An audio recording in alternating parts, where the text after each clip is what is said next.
Today we have Pete French at the Food Shelf, and he is going to update us with what's happening there. Pete's a tireless worker for the Food Shelf, and we want to welcome him and say thank you for all he does.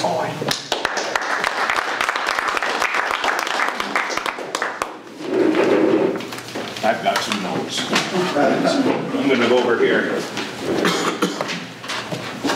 A lot of people don't know the history of the Food Shelf, and I'm just going to run by a few things. I've got some notes here that I wanted to pinpoint. I get to talking and I start off on a tangent, and I don't get to say what I want. So today I prepared for it. Okay, well anyway, 25 to 28 years ago the food pantry started. And it started in a closet in Joy Lutheran Church. It bounced around quite a bit from the church to St. Croixdale Hospital to the Jake Seed Company down here, and our last move was over to the pool building over at the motel. They filled in the pool and what have you, and we're in the banquet room side. It darn near tripled our space, which was fantastic. Okay, I started helping Freddie Benson back in 2007. I was doing an import and distribution business at the far end where they have the boats now down there, and a lot of people didn't know that because we didn't want to know or advertise the fact that we had liquor and wine in the warehouse, or we would have been broken into, I'm sure. But I was hired by PACA, which is the Prescott Area Churches Association, and that was in 2010 to take Freddie's place.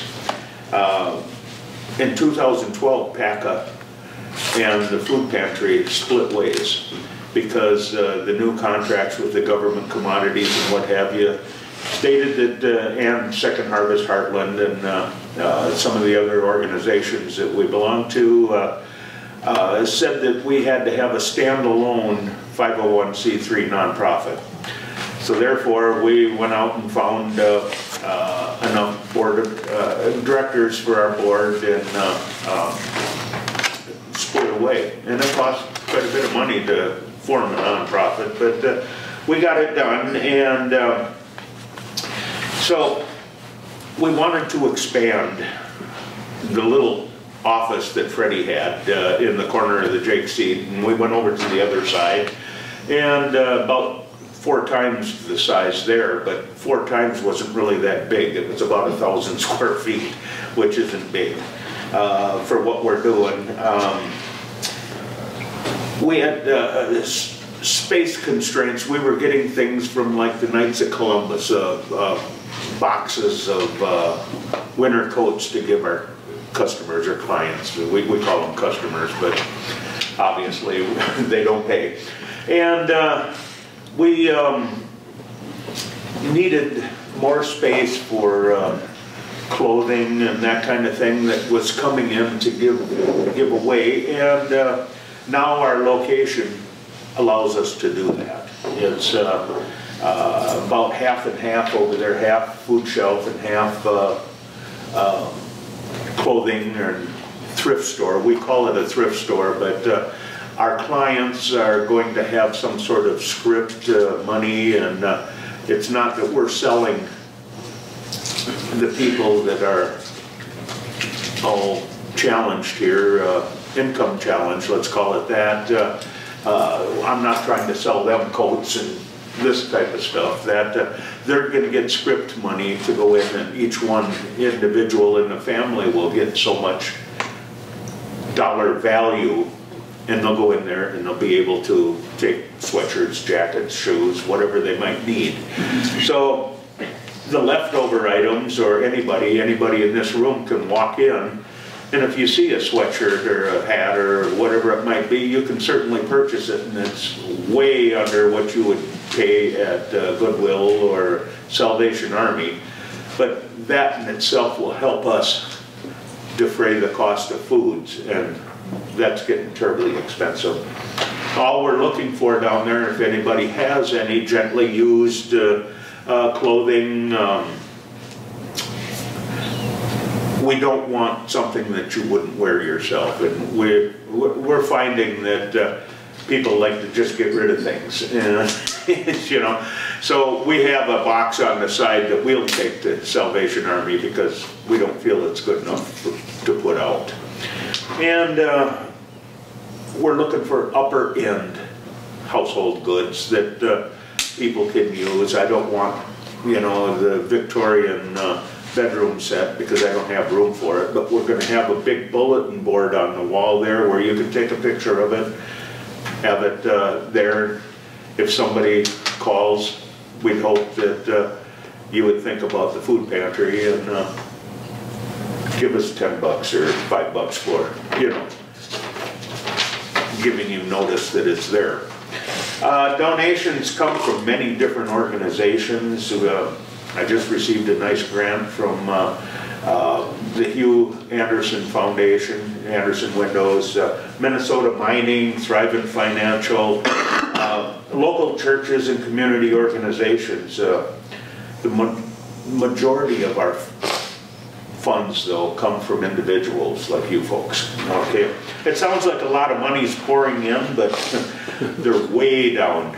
It's not, donations are way down because of the tax ramifications now with all the changes. A lot of things people can't deduct anymore. And that's hurting a nonprofit or a charity. So, yes. We've got revenue streams. I started bingo 3 years ago at the American Legion. The food pantry owns and has the license for bingo. It is not American Legion function, it's our function being held at the American Legion. That seems to get confused by a lot of people. We do meat raffles in the different locations around, and concerts and fundraisers. But everything we do, we try to give something back. You know, the concerts, we gave some beautiful concerts up there at the new auditorium. The meat raffles, they're getting their money's worth when they win some the prizes there. And, you know, we just are scrambling all over looking for different revenue streams because of the downturn in donations. Each dollar that we bring in will help us buy anywhere from $6 to $8, sometimes up to $10 worth of food. So $100, you can imagine, you know, if you get $800 worth of food. And I can buy food so much cheaper than you can go to the store and get it. You go buy 3 cans of Bush's baked beans, and I'm just using that because that just popped in my head. You might pay $1.89 a can. Well, I could buy 12 of them for that $1.89, you know, so. So does most of your food come from the, where does most of your actual food come from then? Well, we have several sources. We have Second Harvest Heartland, okay, that's one of our main. We have TFAP, which is the Emergency Food Program, which is government commodities. Only about 5% of our food comes from TFAP, okay? But most of the rules that we have to adhere to are those government rules, you know. We get United Way. And I don't even know if John knows this, but sometimes Salvation Army kicks in. And so food drives, the postal food drive, the jumping in the river, what is that, on Thanksgiving down there, that's a great deal. I just went over to the school and they had, the 4th graders presented me with a check for $501.51. They had penny wars in the classrooms at the intermediate school. But we're looking for money from anywhere we can get it, and we're trying to, you know, do a good thing. And that good thing is we've got about 150 income qualified people that come to our food pantry. Not everybody comes every week or every month. They come when they need it. And we deliver at home to a lot of people. That 150 income qualified families, if you boil it down, it's nearly 500 individuals if you count every baby and mom and dad, brothers and sisters, whoever else is in the house. We do a backpack program on the weekends. And the backpack program, we just transferred up to the school, and we're still supplying the majority of food for the backpack program, and that's for some of the kids that are on the lower reduced lunch programs or what have you, and their parents have to sign this up. It isn't just willy-nilly handing it out. And you know, that's been successful, and we're going through quite a bit of food that way. And the reason is, all of these programs, the reason for those is that Pierce County, even though it's the 7th highest medium household in the state of Wisconsin, at 70,100, that's the medium in Wisconsin. The poverty level household equals the total population struggling to afford basic needs. And what that sounds like a lot of gobbledygook, but here's what it is. In the surrounding townships around Prescott here, poverty households range, I had to write this down because I'd never remember it, range from 17 to 35%. And the city of Prescott is at the highest, 35%. That's 1/3 of the people or families in Prescott don't meet. You know, they're considered impoverished. Now, I don't know, 185% of the average is what someone is entitled to if they come. And that doesn't make a whole lot of sense to you, but I'll boil that down. A family of 4, mom, dad, and 2 kids. If they make $47,638 or less, they qualify to come to the food pantry, you know? And think about that. 35% of the residents in Prescott are below that figure. That's astonishing to me. And this was done by, it was the countyhealthrankings.org. If anybody wants to look that up, it's there. They've got, and this isn't made up, you know, it's right there online. The University of Wisconsin right now is helping Alina Clinic design the food pantry layout to accommodate healthy food choices. Healthy food choices are kind of laid out just like a grocery store. Grocery stores have your fresh produce right in front, and your non-refrigerated produce, then you go into your refrigerated produce, and you're moving around to the proteins and so on and so forth. And this is all designed by the clinic and the UW staff.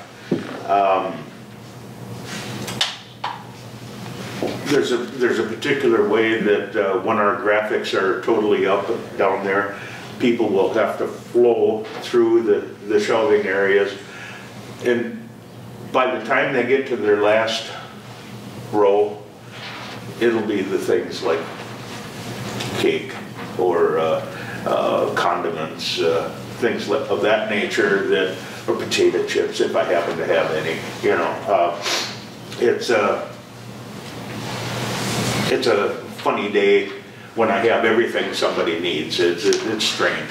You know, we don't have the wherewithal, the space, or the money to furnish it like any real grocery store, but this is set up to be totally healthy. Our hours of operation at this time, Thursdays 9 a.m. to 7, with the exception of today. I've gotten 2 phone calls in my 4 to 7 shift. Both of them are sick, as well as I am. And so tonight we won't be open. And we are adding a number of them Saturday. I think I have 12 or 14 people coming in for their civil rights training. We've got a bunch of new volunteers, and now that I have some volunteers, we'll be staffing more days. So the pantry will be open, the thrift store area will be open, and you know, we've got it set up to have 3 shifts a day. 2 people, no less than 2 people on, because I don't want somebody sitting there by themselves. That's just not safe.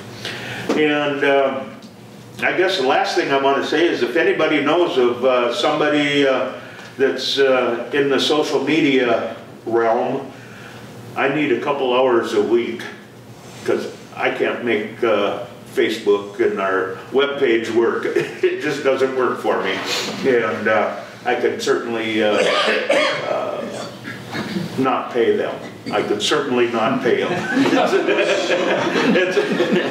It's total volunteer. But, you know, that's pretty much. Does anybody have any questions about, yes? What's your biggest clothing need right now, or what? Clothing need? Yeah, or what? Well, what do you need as far as clothing? Gosh, right now we have shirts, jackets, shoes, hats, coats. And we've got some toys and things, but we don't want to get. I don't want to offend anybody, but if you go over to Hastings to the Salvation Army and look around, we don't want any of that. Mm-hmm. Okay. We want some stuff that's a little bit better than that. Okay? Yes? Well, my sister does a lot of work with the Valley Outreach, the food shelf in Stillwater, and their biggest clothing needs are new socks and underpants, because they don't give out used socks and underpants. No, we won't either. No. So that is often a need that goes unmet. People can get the outerwear, but then they've got nothing for underneath. I've pretty much turned all of the thrift store over to about 4 of the gals that are volunteering, because I've got too much to do on the other end. Just finding volunteers is hard enough, and so they've been doing that, so hopefully they continue. Anybody else? So something else I noticed just walking through there, looking at the clothes myself, is there were not a ton of male dress clothes there, and the male's dress clothes that were there were very large. So a lot of individuals who may be trying to find a job or whatnot may not be able to get a proper outfit to wear. So I think that's something else that we could use a little bit more of. So I guess nobody my size. And alrighty, anybody else? Yeah, Steve. More comment than the question, but one of the things is from the school perspective that we really appreciate is the flexibility. Like you mentioned the backpack program. So these are kids that on Friday they're getting food to take home for the weekend. So when my assistant Lydia sneaks it into their lockers, so it's not something that's in front of other kids or whatever too. But also, especially some of our teachers that we know are kids don't necessarily get a decent breakfast, and they maybe they're not getting into school in time to be able to use the free breakfast or whatever too. So I can simply call and say, hey, we're running out of stuff, whatever too, and Carl, these guys are bringing up bars that they can have in their classrooms to kind of sneak to kids and stuff like that as well. A couple times a year I have a kid that will come in. One time parents, it's a high school kid and parents are in jail, and how do I take care of themselves, whatever too, or somebody's ill and so forth. So I'm calling them and they're meeting me down there at the food shelf, and the kid is able to go through and get the groceries that they have. So to me, the flexibility that you And the non-judgmental way that it's done is really important for those high school kids, and I really appreciate that from you guys too. Well, I thank you for that, and I believe nobody should go hungry, and I don't care what the case is, and I know what our contracts say, that they have to be residents of Pierce or school district. But if somebody comes in hungry, nobody wants to come to the food pantry, for crying out loud. Who would? And oh, I take that back. A lot of the gals over here at the 2 apartments right over here, they like coming down. In fact, we were delivering to their, they stopped. They didn't want us to deliver anymore. They like coming down and shooting the breeze, you know, because everybody's in a good mood usually, and usually. Yes. When are you planning grand opening? What is that? When are you planning your grand opening?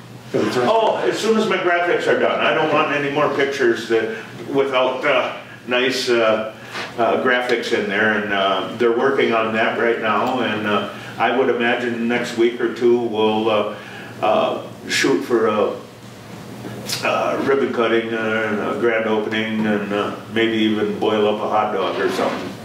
People can have some. Anybody else? Sir. So how about like tax, if there's food that's close to expiring or something like that? Is that something that they can, does any of your food come like?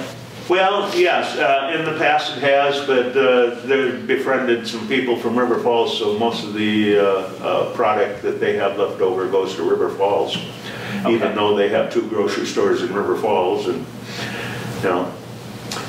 I go to Ellsworth to the locker and pick up venison that the DNR pays for the processing, and this year I got about 40 pounds of from Patax and a couple of 100 pounds over in Ellsworth. You know, I don't know what the situation is. I think a lot of it is because I'm busy during the day. I have 3 bus routes, and there's only certain times I can get away to go get things, and sometimes they want them out when they call, and I'm sorry, can't get there until later, you know. And I don't have, I've got a lot of elderly volunteers. I don't have a lot of people that can do that running for me, you know. And unfortunately, one of the longest volunteers that I had, poor gal was driving down the street the other day and ran in a parked car. You know, they took her license away. Now that insult to injury, you know. So I need volunteers. That's all I can say. But anyway, thank you all. Thank you. Thank you.